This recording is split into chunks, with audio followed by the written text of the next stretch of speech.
ஏங்க நாளைக்கு காலையில சோனாவரத்துல போய் ஆட்டுக்கறி எடுத்துட்டு வந்துருங்க. ஏன் சிங்கம் நெறி கறி கடையில என்னாச்சு? சிங்கம் நேரில் கறி நல்லாவே இல்ல, வெறும் கொழுப்பா இருக்குது.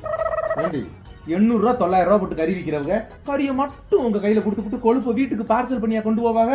அது என்னமோ தெரியல, சோனாவரத்துல வாங்குற கறி சீக்கிரம் வெந்துருது, பஞ்சாட்டா இருக்குது. ஆனா சிங்கம் நேரில் வாங்குற கறி வேகவே மாட்டிக்குது. அப்படியே குழம்பு வச்சாலும் குழம்பு சட்டில கறி இருக்க மாட்டேங்குது. எலஸ்டாடா இருக்கும் போல. கூட கொஞ்சம் நேரம் வேக வச்சா தன்னால வெந்துட்டு போகுது. வேக பொறுக்க மாட்டாம அரைவேக்கட்டோட அள்ளி வச்சு தின்னுபிட்டு சட்டியில கறி இல்லைன்னு சொன்னாக்க இதுல கறி விக்கிற ஊரை குறை சொல்ல வேண்டியது. நீங்க எங்க வேணாலும் கறி வாங்கிட்டு வாங்க, ஆனா என்கிட்ட தரும்போது இது சோனாவரத்து ஆட்டுக்கறின்னு சொல்லிட்டாங்க. அப்படி நினைச்சுக்கிட்டு சாப்பிட்டாத்தே திருப்தியா இருக்கு, உள்ள இறங்குதா? என்ன பாக்குறீங்க? சிங்கம் நேரில் பகுதி பேர் இப்படித்தான் நினைச்சுக்கிட்டு இருக்காங்க. இவளுக்கு தெரிஞ்சவங்க யாரோ சோனாவரத்துல கறிக்கடை வச்சிருப்பாங்க போல இருக்கு.